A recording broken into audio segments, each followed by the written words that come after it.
Hello, so my name is Sean Kelly, and just want to share a short story with you regarding how some failures in my life led to me finding my purpose. I became a police officer back in 2006, and I was a police officer for a total of 15 years. I'm from the Chicago area, like northeast corner of Illinois, and so the first 10 years, the job was amazing. I mean, I didn't work in a super dangerous district, but I was still like in car chases with armed robbers and doing all types of crazy stuff, getting in fights and all the things. And I was really able to be there for the victims because I always had a big heart, always cared for people, especially the victims, the kids, and so on. I really enjoyed the first 10 years. All of a sudden, I came up to a call right around year 10 where went inside, this guy was going to attack my partner. And because my partner was older and brittler than me. So this guy didn't want to go to jail. So he runs at my partner, goes to fight him. I jump in front of him. And this guy was, I don't think he was even as, my size. So I'm like, okay, I got this handled. I've won many fights in the past when in the same situation. So I got this. And turns out this guy was a cage fighter, and I didn't know it. And he knew exactly where to hit me, and he bashed in the side of my head pretty good. So I ended up in the emergency room, traumatic brain injury, concussion, and didn't really know what to do from there because I was kind of scared because there's a lot of pressure from the bosses at that time. I heard quotes like "Don't bite the hand that feeds you," and "Don't milk it," and things like that. People don't really understand concussions. I still don't understand like traumatic brain injuries, things like that, because there's nothing that shows, right? If you have a broken leg, it's very clear, you got to get help for that. But anyways, I ended up just going back to work, blowing off the neurologist because the neurologist said, "Dude, you need help. We got to do this, this, and this. We need to put you on all these meds, blah, blah, blah." And I just blew him off. Went back to work, and that was a big mistake. Or was it? You'll find out in the end here. So basically, my career just started this downhill trend. And was it the brain injury, or was it the PTSD, or was it just my own childhood crap that was just stacking up against me? But I started to have depression, anxiety. I was on midnight shifts basically my entire career, and I couldn't sleep during the day after this. I was having blackouts and just started to really go downhill. And so I just kept on trying to push forward because I needed to provide for my family. My family, wife and two kids are counting on me. And so I just had to keep on pushing through. And slowly but surely, I just started to get into trouble in my job. And um, one example I'll give you is I was called to a neighboring district and it was a home invasion. So we're all surrounding the house, and the bad guy gets up on the roof, jumps off the roof, and starts running. So I run around the house and go and start chasing him. And I didn't know this, but the district that I was in, I didn't know anybody. Um, and they had just had one of their officers got fired the week before for putting their hands on somebody. So this is when the whole defund the police stuff was starting to happen in the Chicago area. And what happened is one of these cops in this district, some guy spit on him, and then the cop took him, slammed him, and the cop got fired. So here I am surrounding this house. I didn't know it, with a bunch of cops that were very scared to put their hands on somebody because they didn't want to be the next person to get fired. They were scared to do their jobs. And I just was sitting there like, okay, we gotta, get this guy off the streets type of thing. So this guy jumps off the roof, starts running. I run around the house, chase him down, tackle him, the fight's on, and we're going back and forth, and none of those backup officers who were surrounding the house too came to help me. Then finally, my partner from my district came to help me, who was just a rock solid guy. And the this guy ended up getting a broken jaw. All right, that's the end of this story, basically, where they take this guy, the home invasion guy, they put him in an ambulance and they made him the victim. And then these other cops from this other district, the supervisors came up to me and said, "We need you to write a statement." Like I became the suspect, the home invasion guy became the victim. So I called my supervisor from my district. He's like, "Sean, get back here. Don't fill out any paperwork." And I couldn't sleep for days because this district was doing an investigation on me. And I was just doing the best I could.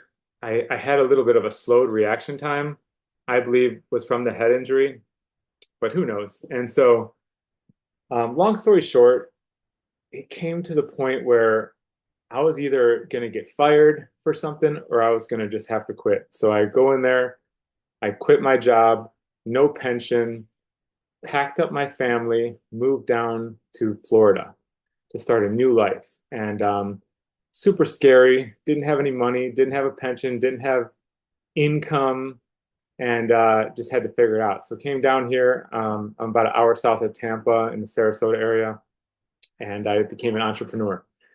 And so there was about four failures right off the top of my head where it's like, oh, I'm going to try this company. Ran forward, fell on my face, failed. I mean, face first on my office floor, crying multiple times, like, oh my gosh, did I make the wrong decision? Maybe I should have just stayed a cop and pushed through. And then finally, about 2 years ago, I met who is now one of my best friends out of Houston. And basically, what happened was is I bought a piece of this crypto bank, like a Bitcoin type bank. They're referred to as exchanges.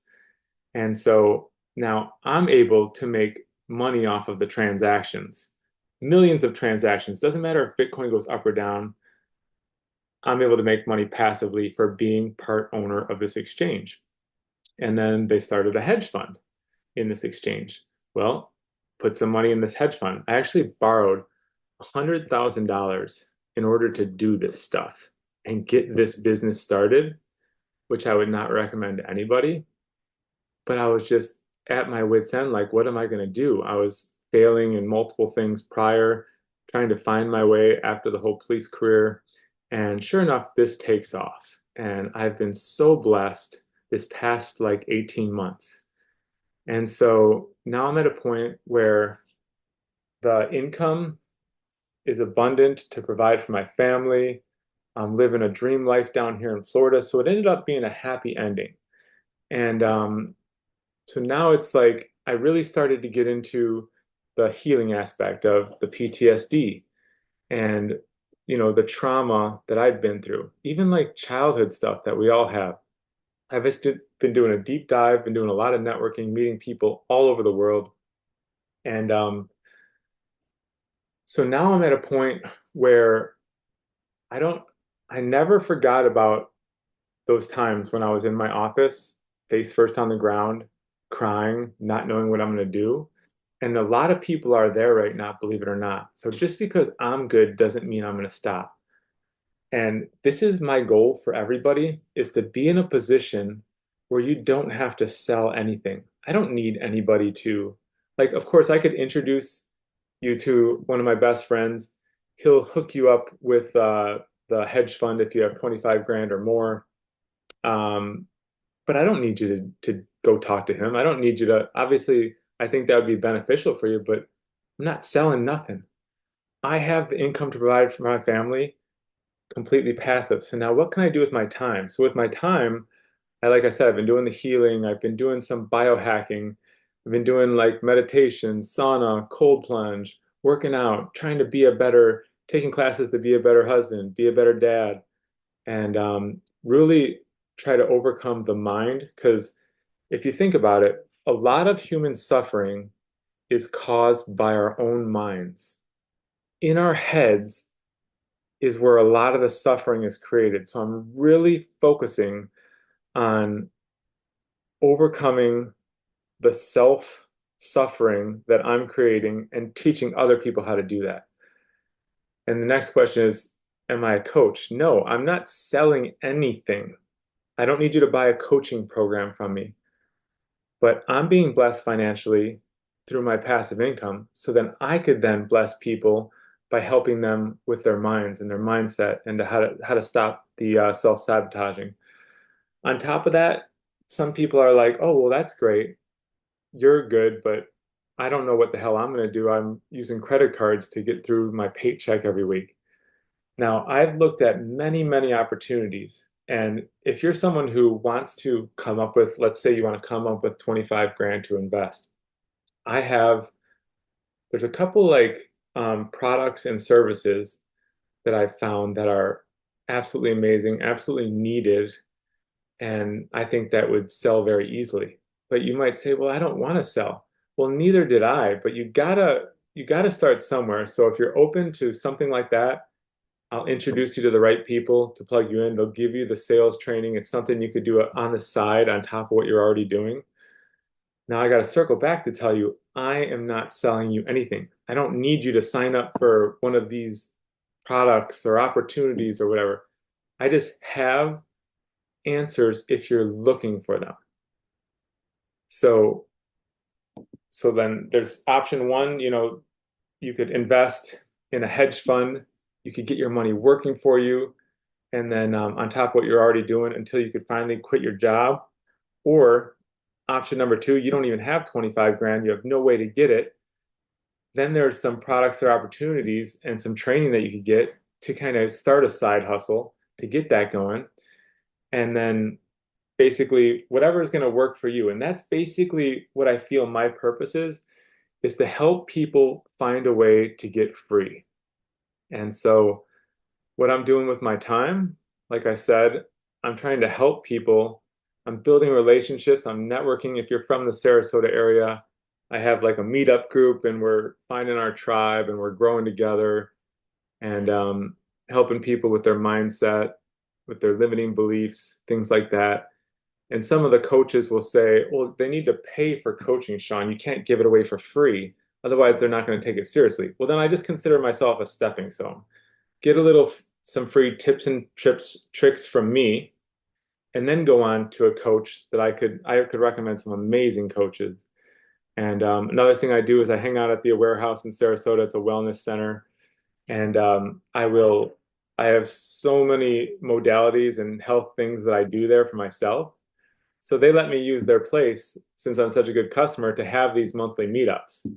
So that's another way if you want to hang out in person, check out the Aware House. It's like I'm promoting the Aware House, except for I'm not a paid employee. Like I said, I don't need commissions. I don't need to sell anything. And that's the ultimate dream that I would love to show you how to, love to show you how to get there. So this isn't some professional, dialed in video. This is just me, real, raw, and would love to help you. Hope you have an amazing day and let me know if you have any questions. Take care.